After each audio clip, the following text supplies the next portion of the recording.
የፕሪሚየር ሊጉን ዋንጫ የሚወስነው ሌላኛው ጨዋታ ነገ ምሽት ይከናወናል። ለፕሪሚየር ሊጉ ዋንጫ እየተፎካከረ የሚገኘው ማንቸስተር ሲቲ ነገ ምሽት ከሜዳው ውጪ ቦርንመዝን ይገጥማል። ይህ ጨዋታ ለሁለቱም እጅግ በጣም ወሳኝ ጨዋታ ነው። ማንቸስተር ሲቲ እስከ መጨረሻው ሳምንት ድረስ ለሊጉ ዋንጫ መፎካከር ይፈልጋል። በአንጻሩ ደግሞ ቦርንመዝ የአውሮፓ መድረክ ተሳትፎን ለማግኘት ይህንን ጨዋታ ማሸነፍ የግድ ይለዋል። ማንቸስተር ሲቲ ያለፉትን 14 ጨዋታዎች በሊጉ አልተሸነፈም። ቦርንመዝም በበኩሉ ላለፉት 16 ጨዋታዎች በፕሪሚየር ሊጉ አልተሸነፈም። ስለዚህ ይህ ጨዋታ በሁለት ጥሩ አቋም ላይ በሚገኙ ክለቦች መካከል የሚደረግ እጅግ በጣም ወሳኝ ጨዋታ ነው። በዚህ ጨዋታ ላይ ቦርንመዞች በምን አይነት መንገድ ማንቸስተር ሲቲዎችን ሊፈትኑ ይችላሉ? ከዚህም በተጨማሪ ከሁለት ቀናት በፊት በኤፍኤ ካፕ ፍጻሜ ጨዋታውን ያከናወነው ፔፕ ጓርዲዮላ የተጫዋቾችን ድካም በዚህ ጨዋታ ላይ እንዴት ማኔጅ ሊያደርግ ይችላል? ይህ ጨዋታ ለሁለቱ ቡድኖች ምን ያክል ወሳኝ ነው? በዚህ ጨዋታ ላይ በሁለቱም አሰልጣኞች በኩል ምን አይነት አቀራረቦችንና ታክቲኮችን ልንመለከት እንችላለን? እነዚህንና ሌሎች ጉዳዮችን እስከ ቪዲዮ መጨረሻ ድረስ ከኛ ጋር አብራችሁ ከቆያችሁ የምንነግራችሁ ይሆናል።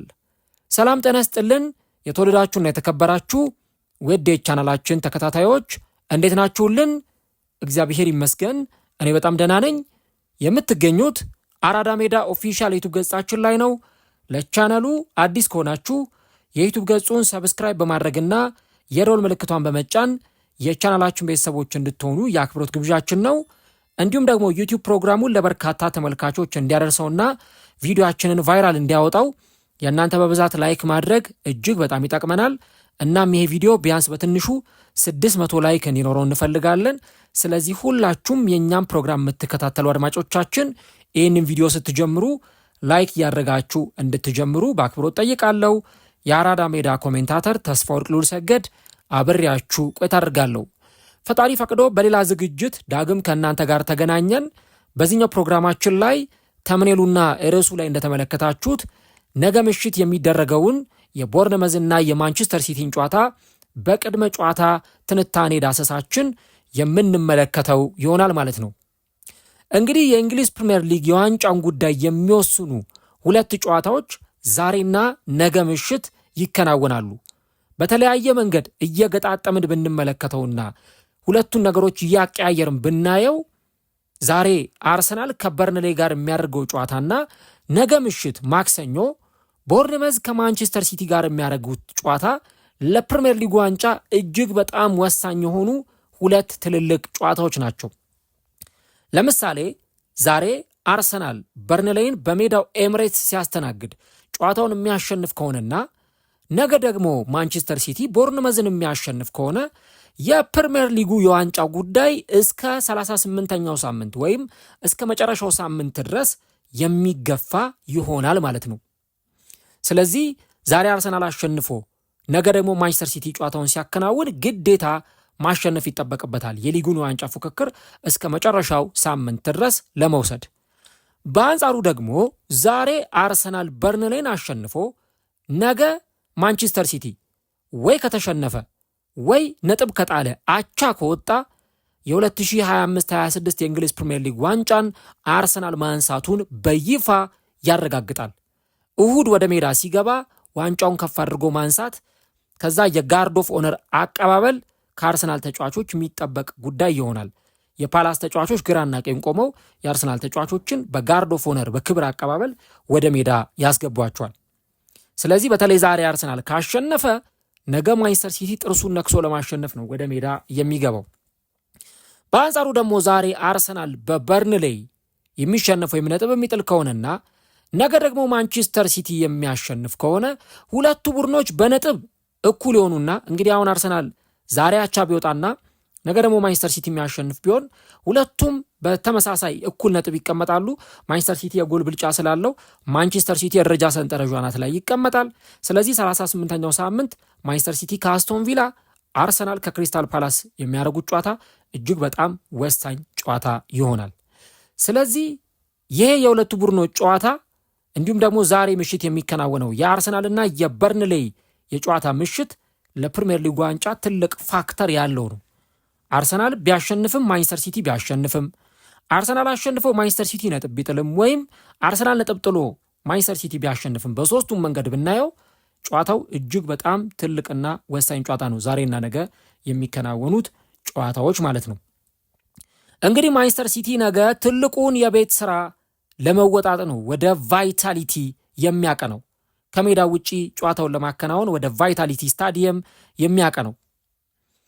ምክንያቱም ቦርንመዝ በዚህ ዓመት በቅርብ ጨዋታዎች ላይ ያሳየ ያለው ፐርፎርማንስ እጅግ በጣም የሚያስደንቅ ነው። እኔ ስለ ቦርንመዝ አውርተናል ከዚህ በፊትም።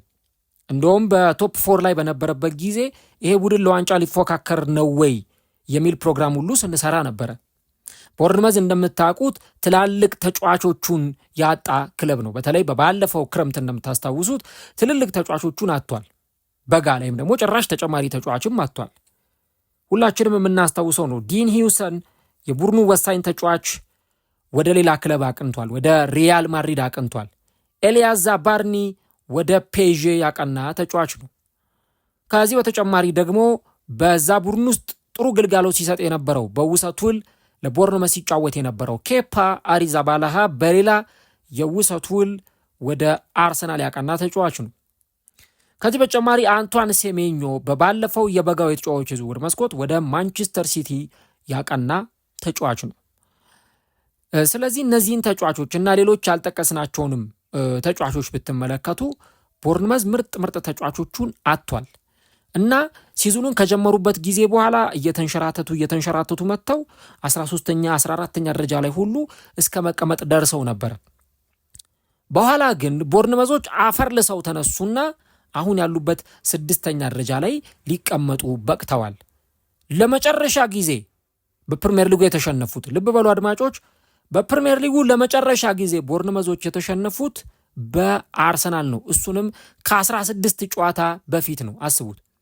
ለመጨረሻ ጊዜ እንግዲህ በአርሰናል የተሸነፉት ከ16 ጨዋታ በፊት ነው። ከዛ በኋላ አንድም ጨዋታ አልተሸነፉም። 16 ጨዋታ ሙሉ ያሸነፋቸው ክለብ አልተገኘም። ቦርንመዝን አንገት ያስደፋ ከቦርንመዝ መዳፍ ላይ 3 ነጥብ ፈልቅቆ የወሰደ ቡድን አልተገኘም። ትላልቅ ቡድኖችን ገጥመዋል። ዩናይትድን ነጥብ አስጥለዋል። አርሰናልን ሜዳው ኤምሬትስ ድረስ መጥተው አሸንፈዋል። ከቶተናም ጋር የነበራቸውን ጨዋታ እናስታውሳለን። ቦርንመዝ ምን ያህል ጠንካራ ቡድን መሆኑን በእነዚህ ጊዜያት ውስጥ አሳይቷል እና አሁን ቦርንመዝ 6ኛ ደረጃ ላይ መጥቷል። የአውሮፓ መድረክን ማለም ጀምሯል። የአውሮፓ ቻምፒየንስ ሊግ ላይ እንሳተፍ ይሆኖ ማለት ጀምሯል። በተለይ ሊቨርፑል ዓርብ ዕለት ከተሸነፈ በኋላ ሊቨርፑል እንግዲህ 4-2 በአስቶን ቪላ ዓርብ ዕለት ከተሸነፈ በኋላ አሁን የአስቶን ቪላዎች ቶፕ 4 እንገባ ይሆን ወይ ቶፕ 5 ገብተን እናጠናቀቅ ይሆን ወይ የሚለው ተስፋቸው እጅግ በጣም በከፍተኛ ሁኔታ ጨምሯል። እንግዲህ አሁን የሊቨርፑል በአስቶን ቪላ መሸነፍ የበለጠ ተስፋ እንዲያደርጉ 5ኛ ደረጃን ይዘን ልናጠናቀቅ እንችላለን ብለው ድሪም እንዲያደርጉ እድል ሰጥቷቸዋል። እንግዲህ ቦርንመዝ አስቡት፣ ቀጣይ ዓመት ቻምፒየንስ ሊግ ይሳተፋሉ። ይሄ በጣም የሚያስገርም ነው። ደግሞ የሚሳተፉበትም እድል አለ፣ በጣም ሰፊ ነው። እድል አላቸው የሚጠቀሙበት ከሆነ ማለት ነው። እንግዲህ አሁን በቦርንመዝና በሊቨርፑል መካከል ያለውን የነጥብ ልዩነት ስትመለከቱት ነገ ቦርንመዝ ማንቸስተር ሲቲን የሚያሸንፍ ከሆነ የነጥብ ልዩነቱን ማጥበብ ይችላል። ሊቨርፑል 59፣ ቦርንመዝ 55 ነጥብ ላይ ነው የሚገኙት። ያላቸው የነጥብ ልዩነት 4 ብቻ ነው። ነገ ይህንን ጨዋታ በአሸናፊነት የሚያጠናቅቅ ከሆነ ቦርንመዝ ነጥቡን ወደ 58 ከፍ ማድረግ ይችላል። ያ ማለት ከሊቨርፑል ጋር ያለውን የነጥብ ልዩነት ወደ 1 ዝቅ ማድረግ ይችላል። ስለዚህ እስከ 38ኛው ሳምንት ድረስ ቶፕ 4 ለመግባት ከፍተኛ ፉክክር መደረጉ አይቀርም። ቦርንመዝም የፕሪሚየር ሊጉን ጨዋታ ያከናውናል፣ እንዲሁ ደግሞ ሊቨርፑልም የፕሪሚየር ሊጉን ጨዋታ ያከናውናል። ስለዚህ ሊቨርፑል በመጨረሻው ሳምንት ወይ አቻ ከወጣ ወይ ከተሸነፈ እና ቦርንመዝ ካሸነፈ ቦርንመዝ 5ኛ ደረጃን ይዞ ወደ ቻምፒየንስ ሊግ መግባቱን ያረጋግጣል። 1 2ኛ ደግሞ እንደው ቦርንመዝ 5ኛ ደረጃን እንኳን ይዞ ባይጨርስ 5ኛ ደረጃን ይዞ እንኳን ባያጠናቅቅ ነገር ግን 6ኛ ደረጃን ይዞ ከጨረሰና አስቶን ቪላ ዩሮፓ ሊግን የሚያሸንፍ ከሆነ 6ኛ ደረጃን ይዞ ደግሞ ወደ ቻምፒየንስ ሊግ መግባቱን የሚያረጋግጥ ቡድን ይሆናል ማለት ነው። ስለዚህ ይሄ በጣም ትልቅ አድቫንቴጅ ነው ለቦርንመዞች እና በእነዚህ ምክንያቶች ይህ ጨዋታ ለቦርንመዝም እጅግ በጣም አስፈላጊ ይሆናል። የሊቨርፑል ደጋፊዎች ለሲቲ ነው ነገ የሚደግፉት። ለምን? ሲቲ ቦርንመዝን ነጥብ እንዲያስጥልላቸውና ቻምፒየንስ ሊግ መግባታቸውን እንዲያረጋግጡ። እንግዲህ እስካሁን 4 ቡድኖች ቻምፒየንስ ሊግ መግባታቸውን አረጋግጠዋል። አርሰናል፣ ማንቸስተር ሲቲ፣ ማንቸስተር ዩናይትድ እና አስቶን ቪላ። አንድ ቡድን ይቀራል፣ ወይ ሊቨርፑል ወይ ቦርንመዝ። እሱ እንግዲህ በቀጣዮቹ ጨዋታዎች ላይ የሚረጋገጥ ይሆናል ማለት ነው። ከዚህ በተጨማሪ ቦርንመዝ በቅርብ ጨዋታዎች ላይ በጣም ጠንካራ የሆነ ፎርም ማሳየቱ ለነገው የማንቸስተር ሲቲ ጨዋታ በከፍተኛ ሁኔታ ተዘጋጅተው ሊመጡ እንደሚችሉ አንድ የምንረዳው ነገር ይሆናል። ቡድኑ በተለይ በመከላከል ረገድ ጥሩ መዋቅር አለው። ጥሩ የተከላካይ መስመር ተጫዋቾች አሉት። እንደና አድሪያን ትሩፈርት ያሉ ደግሞ በመስመር ላይ የፉልባክነት ሚናን የሚወጡ ከግራ መስመር የሚሻገሩ ኳሶችን ወደ ሳጥን ውስጥ በመጣል እንደ ኢቫን ሊንሰን ላሉ ተጫዋቾች ኳሶችን አሲስት የሚያደርጉ ተጫዋቾች ያሉበት ስብስብ እንደሆነ እናውቃለን። ከዚህ በተጨማሪ በቅርብ ጨዋታዎች ላይ እንደተመለከትነው የነ አሌክስ ስኮት ጥምረት እጅግ በጣም የተለየ ነው መሃል ሜዳ ላይ። እነዚህ ተጫዋቾች ደግሞ ለተጋጣሚ ቡድን ተጫዋቾች ምን ያህል አስቸጋሪ እንደሆኑ በተለያየ ጊዜ ስንመለከት ቆይተናል እና ስኳዳቸውን ስትመለከቱት ከግብ ጠባቂው ፔትሮቪች ጀምሮ እንግዲህ ፔትሮቪች ብዙዎቻችን የምናውቀው በቼልሲ ሲጫወት ነው።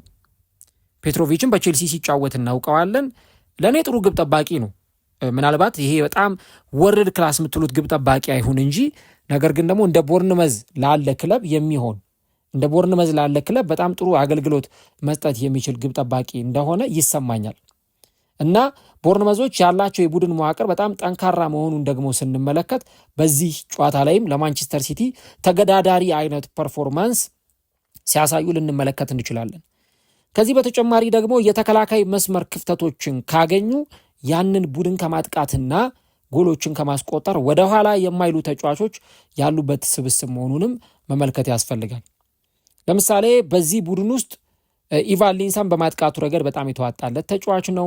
ታቨርነር በመስመሮች በኩል የሚያጠቃ አደገኛ ተጫዋች ነው።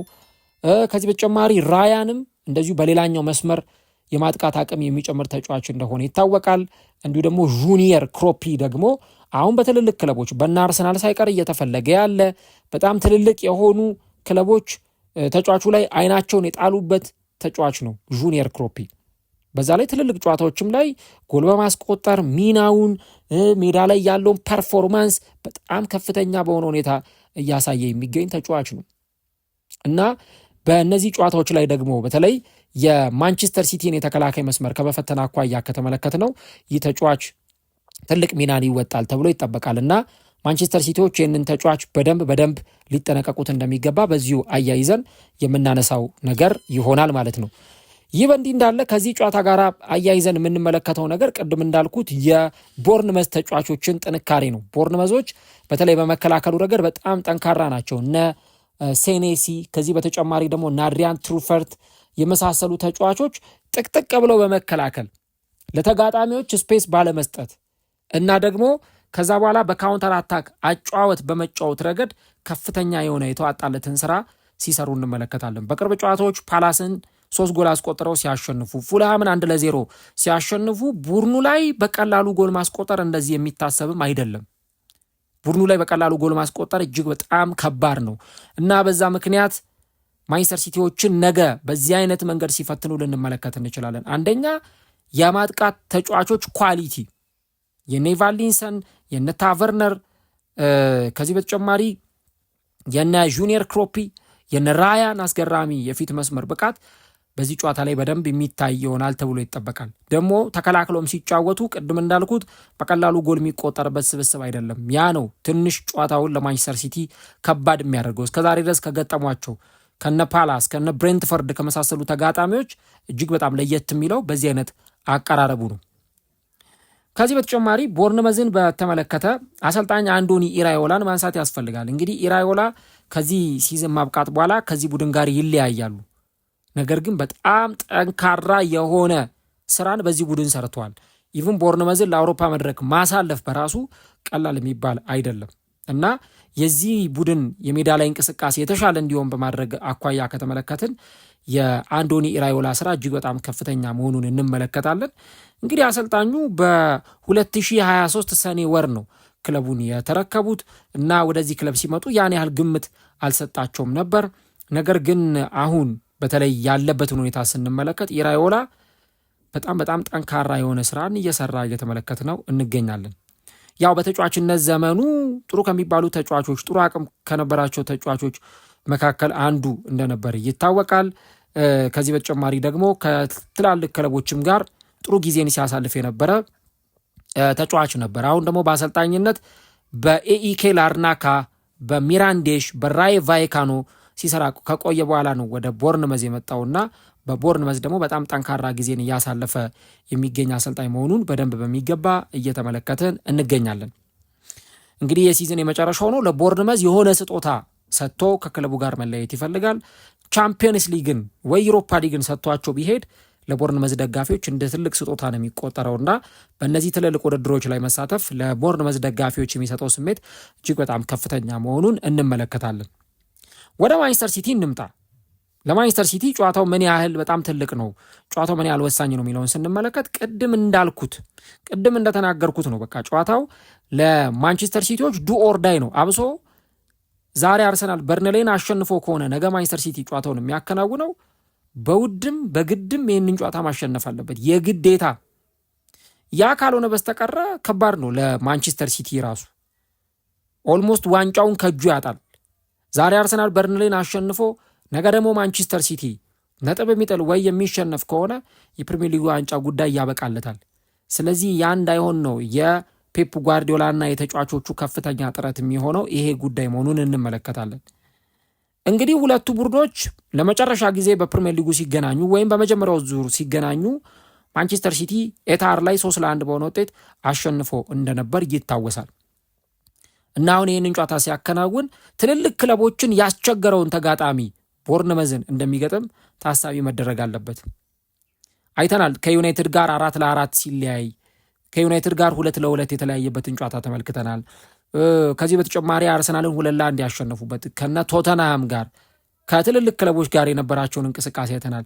ሊቨርፑልን በምን አይነት መንገድ እንደገጠሙ ቦርንመዞች ከምን አይነት ጠንካራ ብቃት ጋር ሜዳ ላይ እንደመጡ ተመልክተናል። እና እነዚህ ሁሉ ነገሮች የቡድኑን ጥንካሬ በደንብ የሚያሳዩ ናቸው።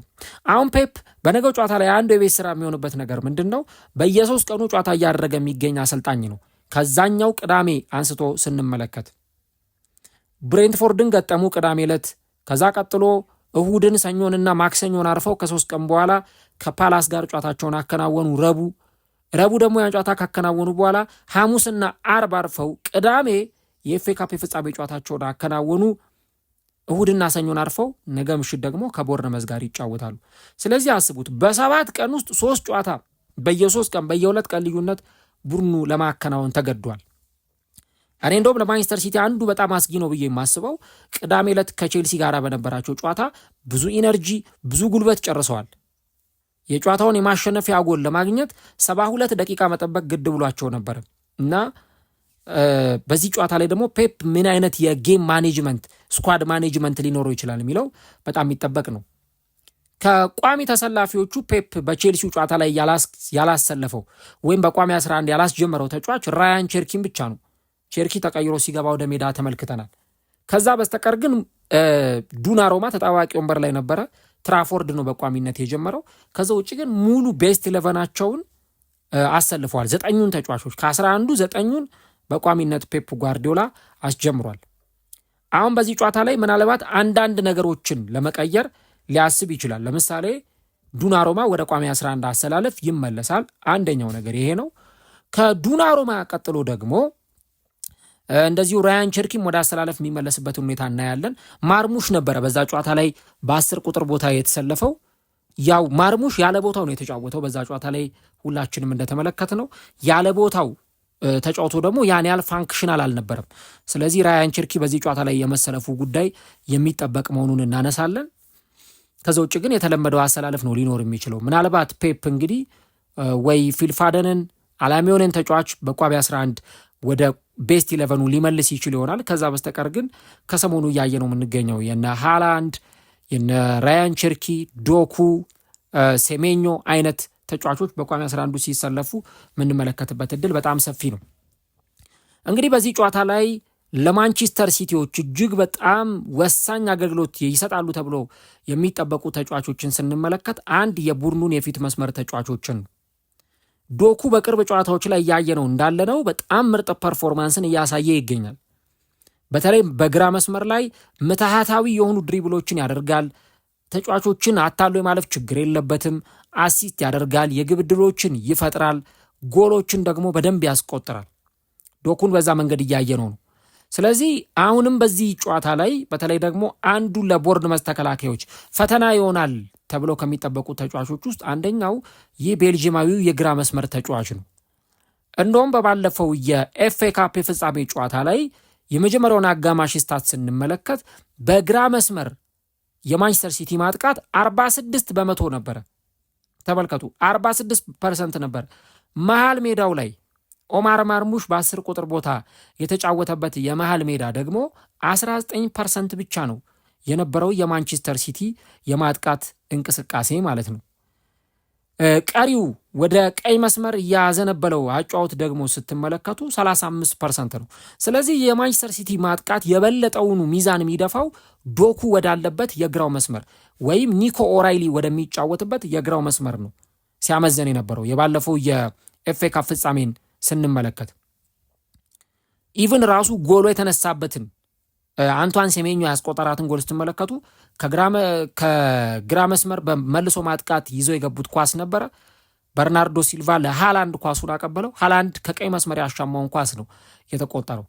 ስለዚህ የዚህ የቀኙ መስመር ላይ በደንብ ከፍተኛ ትኩረት ማድረግ ይጠበቅባቸዋል። በተለይ አንቷን ሴሜኞ ያለበት ቦታ እንጂ ደግሞ ማቴዎስ ኑኔሽ ያለበት ቦታ በደንብ ከፍተኛ የማጥቃት አቅሙን እንዲጨምር ይጠበቅበታል ማለት ነው። ስለዚህ ዶኩ በግራ መስመር ላይ ጥሩ ተጫዋቹን የግብ ዕድሎችን ይፈጥራል። ቀኙም ግን ባላንስ መሆን አለበት። በጣም ባላንስ በሆነ ሁኔታ ሚዛኑን በጠበቀ ሁኔታ እንዲጫወቱ ያስፈልጋል። እንግዲህ አንቷን ሴሜኞ የቀድሞ ክለቡን ለመግጠም ከጥቂት ወራት በኋላ ወደ ቫይታሊቲ የሚመጣ ተጫዋች ነው የሚሆነው። በጣም ትልቅ ተጫዋች መሆኑን እየተመለከትን እንገኛለን። በኤፍኤ ካፕ ፍጻሜ ላይ ደግሞ ጎል ሲያስቆጥር ተመልክተነዋል። ለማንቸስተር ሲቲ አሁን ቁልፍ ከሚባሉ ተጫዋቾች መካከል አንዱ መሆኑን እየተመለከትን ነው እና አንቷን ሴሜኞ በዚህ ጨዋታ ላይ በማንቸስተር ሲቲ የቀኙ መስመር ማጥቃት ላይ የምንመለከተው ተጫዋች ይሆናል ተብሎ ይጠበቃል። እንግዲህ ደጋፊዎች ምን አይነት አቀባበል ያደርጉለታል? አንተ ጥሩ ተጫዋቻችን ነበርክ፣ ለእኛ የቻልከውን ያክል አድርገዋል ብለው ጥሩ አቀባበል ያደርጉለታል ወይስ ደግሞ ተጫዋቹን በጥሩ አቀባበል ከመቀበል ይልቅ ይጮህበታል ወይ? ኳስ በነካ ቁጥር፣ ኳስ በያዘ ቁጥር ይጮህበታል ወይ የሚለውን እንግዲህ እሱን ጨዋታው ላይ አብረን የምንመለከተው ጉዳይ ይሆናል። ግን ለቦርንመዞች በጣም አስፈሪ የሆነ ብቃቱን ሜዳ ላይ ሲያሳይ ልንመለከት እንችላለን። ያው ሃላንድ ነው። የቦርንመዝ ተከላካዮች በደንብ ሊጠነቀቁት ይገባል። ሃላንድ ችግር የለበትም። 3 ኳስም 4 ኳስም ሊነካ ይችላል። ግን በሆነ መንገድ የግብ ዕድል ከተፈጠረለት ወይ ያስቆጥራል ወይ ራሱ የግብ ዕድል ይፈጥራል። አሁን ባለፈው የቼልሲው ጨዋታ ላይ ሃላንድ ያን ያህል አልተመለከትነውም። በቃ ቆሞ ነው የዋለው ማለት ይቻላል። ተከላካዮች ማርክ አድርገውት ነበር። እነ ሌቫይ ኮልዊል እነ ፎፋና ተጫዋቹን በቃ በቁጥጥራቸው ስር አድርገውት ነበር። ግን በካውንተር አታክ አንዲት ኳስ አገኘ፣ ያችን ኳስ ይዞ ሄደ፣ ተጠቀመበት። ከዛ በኋላ ያንን ጎል አሲስት አደረገለት ለሴሜኞ። ሴሜኞ በተረከዝ ያንን ጎል አስቆጠረና ጨዋታው በጣም ጠንካራ መሆኑን ደግሞ በዛ መንገድም ስንመለከት ነበር። ስለዚህ ለሃላንድ ስፔሶች ሊዘጉበት እንደሚችሉ ግልጽ ነው። ስፔሶችን እንደማይሰጡት ተጫዋቹ የግብ ዕድሎች እንዳይፈጠሩለት ምንጮቹን እንደሚያደርቁም ግልጽ ነው።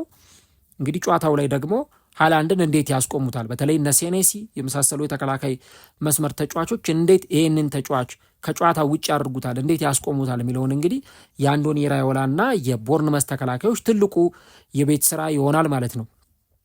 ሌላው ለማንቸስተር ሲቲ ጨዋታውን ከማሸነፊያ መንገዶች መካከል ሌላኛው የምንጠቅሰው የማንቸስተር ሲቲ ከፍተኛ የኳስ ቁጥጥር የበላይነትና ዶሚኔሽን ነው። በባለፈው ጨዋታ ላይ እንደተመለከትነው የቼልሲው ጌም ላይ ለምሳሌ 60%፣ 55% የኳስ ቁጥጥር ይዘው ሲጫወቱ ነበር። በቃ ያን አጫወታቸውን ተመልክተናል። ኳስ ረጅም ደቂቃ ነው ፖሰስ የሚያደርጉት የሚቀባበሉት። ኳስ እነርሱን ለመቀማት አስቸጋሪ ነው። ፔፕ ከሌሎች አሰልጣኞች ለየት የሚያደርገው ሲከላከልም ከኳስ ጋር ነው የሚከላከሉ። ሌሎች አሰልጣኞች ኳሱን ለተጋጣሚያቸው ለቀው ነው የሚከላከሉት። ከኳስ ጀርባ ሆኖ ነው የሚከላከሉት። ነገር ግን ደግሞ ፔፕ እና የማንቸስተር ሲቲ ተጫዋቾች መከላከልን የሚመርጡት ከኳስ ጋር ነው። ኳሱን ይዘው ይቀባበላሉ። ከማንቸስተር ሲቲ እግር ላይ ኳስ መንጠቅ ማለት ከአንበሳ መንጋጋ ስጋን እንደመንጠቅ ወይም ፈልቀቆ እንደማውሰድ ይቆጠራል። ያ በመሆኑ ምክንያት ለተጋጣሚዎች በጣም አስቸጋሪ ነው። አሁን ቼልሲዎች ባለፈው የኤፍኤ ካፕ ፍጻሜ ለ10 ደቂቃ ምናምን እንደዚህ ኳሱን ተቋጥሮ ነበር። 70% ቼልሲ ኳስ ተቋጥሯል። ማንቸስተር ሲቲ 30% ነው ኳስ የተቆጣጠረው።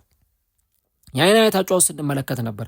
ማንቸስተር ሲቲ በአንድ ጨዋታ ላይ 600 700 ኳሶቹን ሁሉ ተቀባብሎ ሊወጡ ይችላሉ። ምንም ችግር የለባቸውም በዛ ረገድ። ዋናው የሚፈልጉት እነሱ ከዚህ ጨዋታ ምን ነገር ማግኘት እንፈልጋለን። በተለይ እየመሩ ከሆነ በተለይ አንድ ጎል 2 ጎል አስቆጥሮ ጨዋታውን እየመሩ ከሆነ ኳሱን በጭራሽ ለተጋጣሚያቸውም ጭምር አይሰጡምና ይህንን አጫወት ነው በማንቸስተር ሲቲ ተጫዋቾች በኩል በተደጋጋሚ ስንመለከት የነበረው። ስለዚህ ቦርንመዞች ያለመታከት ያለመሰልቸት አጥራቸውን አጥረው በደንብ እየተከላከሉ መጫወት ይጠበቅባቸዋል ማለት ነው። እዚህ ጨዋታ ላይ ሌላው በጣም ወሳኙ ነገር የሚሆነው በዚህ ጨዋታ ላይ በጣም ትልቁ ነገር የማንቸስተር ሲቲ መከላከልና የቦርንመዝ ማጥቃት ነው።